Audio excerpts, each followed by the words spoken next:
Vidarbha news में सभी दर्शकों का स्वागत है। मैं आज विधानसभा मेलघाट को लेकर हम चर्चा में बने हुए कौन बनेगा आमदार इस कड़ी को लेकर आपके समक्ष हाजिर है। हम बात करने जा रहे हैं मेलघाट विधानसभा चुनाव की। इस चुनाव में 30 लोगों ने नामांकन दाखिल किया था, जिसमें से 6 लोग अपात्र घोषित हो गए और बचे 24 जो उम्मीदवार है इस वक्त चुनावी रेस में है। और 4 तारीख को क्या नतीजे दे सकते हैं हमारे बीच, तो हम उसको लेकर एक चर्चा करने वाले हैं। हमारे बीच ज्येष्ठ पत्रकार सुलेमान मेमन मौजूद है। तो हम सुलेमान मेमन जी से जानना चाहेंगे कि सुलेमान जी, ये जो 24 अभी इस वक्त उम्मीदवार दिखाई दे रहे हैं, तो आपको क्या लगता है कि आगामी 4 तारीख को और कितने फॉर्म विड्रॉल हो सकते हैं, या फिर 24 के 24 उम्मीदवार चुनावी रेस में नजर आ सकते हैं? इस पर आपको क्या लगता है? नमस्कार शकील जी। जो अभी वातावरण हम देख रहे हैं, जो चुनाव का वातावरण देख रहे हैं, तो वो एक जैसा हम बोलेंगे कि अभी महायुति से केवल राम जी काले और महाआघाड़ी से हेमंत जी चिमोटे है। इसके अलावा बहुजन समाज पार्टी से भी एक कैंडिडेट है, उनका नाम भी मोतीलाल है। और इसके अलावा जो प्रहार के है वो राजकुमार पटेल है। अन्य में जैसा अगर आप देखे जाए तो पूर्व विधायक प्रभुदास जी है पक्ष के रूप में, रमेश जी तोटे है, मन्ना जी दारसिंबे है, उसके अलावा ज्योति मैडम जो सोलंकी है वो भी है, और कई ऐसे दिग्गज महिला पुरुष लोगों के नाम आए। तो अभी जो 24 लोग उम्मीदवारी की जो रेस में बने, उससे ऐसा लगता है कि मुझे करीब करीब ऐसा लगता है कि कुछ नामांकन तो वापस शायद हो सकते हैं, या फिर वो लोग चुनावी मैदान में रहेंगे। लेकिन हम ये चर्चा जो अभी चल रही है हमारी, कि विधानसभा की जो चित्र है, तो मुझे ऐसा लगता है कि कुछ लोग तो अपना नामांकन वापस लेंगे। इसमें ये जो रेस होंगी जो 24 जन की है, इसमें अब ये भी समझा जा सकता है कि ये 14 लोगों की भी रणभूमि होंगी, एक 20 लोगों की भी रणभूमि हो सकती है, 4 लोग इधर उधर से। लेकिन अब जो सवाल आ रहा है कि भाई ये कुछ राष्ट्रीय पार्टियों को अगर हम मानेंगे कि तो कंफर्म चुनाव लड़ना तय है। अब जो अपक्ष में है, तो खास करके जैसा मान लो पूर्व विधायक है प्रभुदास जी दावे कर रहे हैं, उसके बाद में मन्ना जी दार सिंह है, उसके बाद में ज्योति मैडम है, उसके बाद में रमेश तोटे जो है। तो इन लोगों की जो अभी हम चर्चाओं में सुन रहे हैं, जो चुनावी चर्चा है, तो उसमें मन्ना जी दार सिंह है, वो कांग्रेस मुक्त को लेकर भी कुछ अदरवाइज स्टेटमेंट दिए है। उसके बाद हम देख रहे हैं कि प्रभुदास जी हिलावेकर जो है वो पूर्व विधायक है, और वो भी भाजपा से एक टिकट की मांग को लेकर रेस में थे। तो इन ऐसे लोग जो है वो अपने नामांकन को लेकर की जो मतलब, हालांकि हम भी इस नजर में है और कई लोगों की भी इनके ऊपर नजरें हैं, तो वापसी का जो मामला है वो अभी थोड़ा कश्मोकश में है। यानी हम इसमें एकदम परफेक्ट कोई कुछ नहीं बता सकते। अच्छा सुलेमान जी, एक बात बताइए कि राष्ट्रीय पक्ष में महाविकास आघाड़ी से डॉक्टर चिमोटे चुनावी रेस में है। उसके अलावा महायुति से महाविकास आघाड़ी से डॉक्टर चिमोटे चिमोटे है, और महायुति से केवल राम जी काड़े है।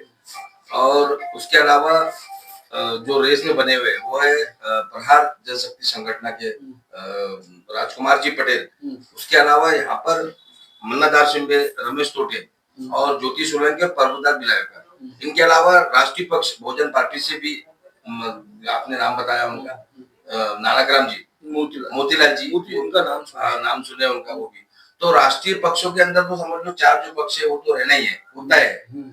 उसके अलावा 3 जो पक्ष है वो तय है। उसके अलावा प्रहार से जो राजकुमार पटेल ने पूरी तैयारी कर ली, वो भी लगभग तय है। लेकिन इनके अतिरिक्त जैसे प्रभुदास बिलायकर, यदि वो फॉर्म वापस लेते हैं भविष्य में 4 तारीख को, अगर वो फॉर्म वापस लेते हैं, तो वो किसी को समर्थन करेंगे या फिर शांत बैठकर किंग मेकर की भूमिका निभाएंगे?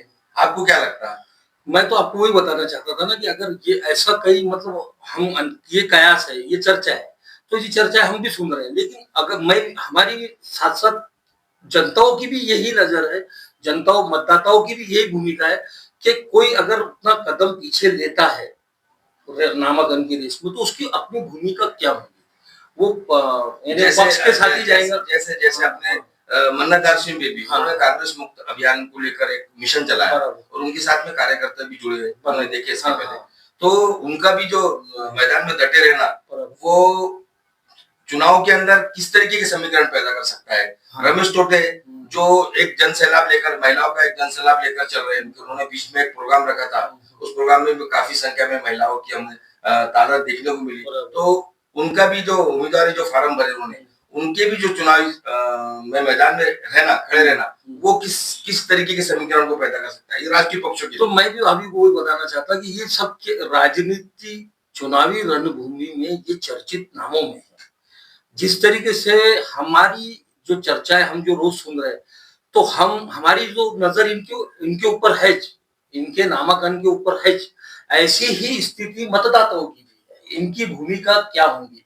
जो इन लोगों ने अपने कार्यकर्ताओं के मेलावे लिए हैं, जो सम्मेलन लिए हैं, जो कार्यकर्ताओं को उन्होंने संबोधित करके रणभूमि के में अपनी भूमिका को स्पष्ट किया है, तो ऐसी चित्र 4 तारीख के बाद में भी क्या होगी या नहीं होगी, यही तो मैं आपको बताना चाहता था कि ये स्पष्ट जो है, ये बस आने वाले 1-2 दिन में हमको सब स्पष्ट होगा। बात भी सही है। हाँ, कि इनकी भूमिका क्या होगी। अब जैसा मान लो थोड़ी देर के लिए हम ये सोचते हैं कि किसी कारणवश अगर पूर्व विधायक प्रभुदास जी विधायकर अपना नामांकन वापस लेते, किसी कारणवश, ये हम ये सोच रहे हैं, ऐसा बोल रहे हैं, तो मान लो अब पूर्व विधायक प्रभुदास जी की इनकी अपनी भूमिका क्या होगी, क्योंकि उन पर बीजेपी की मोहर लगी है। हाँ, तो हम भी ये सोच रहे ना कि भाई वो पक्ष को साथ देते, समर्थन देते, पक्ष में ही काम करेंगे, या फिर वो किसी के लिए किंग मेकर साबित हो सकते हैं, या भूमिका उनकी क्या हो सकती है। तो ऐसी मन्नादार सिंह बेबी की कई लोगों की नजर है, ऐसी चर्चा है, तो ये चर्चा हमारी भी है। तो यही 4 तारीख की जो चर्चा है शकील जी, तो ये 4 तारीख को ये पूरी पूर्ण रूप से स्पष्ट हो जाएंगे और उसके बाद में हम आपको बता सकते हैं। बराबर है सुलेमान जी। तो ये थी 4 तारीख को लेकर हमारी चर्चा। जो उम्मीदवार इस वक्त रेस में है, उनको लेकर हमने चर्चा की, आपको बताया कि कौन वापस ले सकता है और कौन नहीं ले सकता, और यदि वापस लेता है तो वो कौन से पक्ष के साथ में जाकर बैठता है सुलेमान जी। ये इस पर भी हम पूरी तरह आप तक के खबर लेकर पहुंचते रहेंगे, और 4 तारीख के बाद में पूरी पिक्चर स्पष्ट होगी कि कितने उम्मीदवार मेलघाट विधानसभा की रेस में रहते हैं और कितने उम्मीदवार वापस लेकर किसी को समर्थन देते हैं या किसी के खिलाफ में बगावत के लिए खड़े होते हैं। इसका चित्र भी हम आपको 4 तारीख के बाद पूरी तरीके से विदर्भ न्यूज के माध्यम से बताएंगे। तब तक के लिए हमें आज्ञा दीजिए। जय हिंद, देखते रहिए विदर्भ न्यूज। देखते रहिए विदर्भ न्यूज। जय हिंद, जय महाराष्ट्र।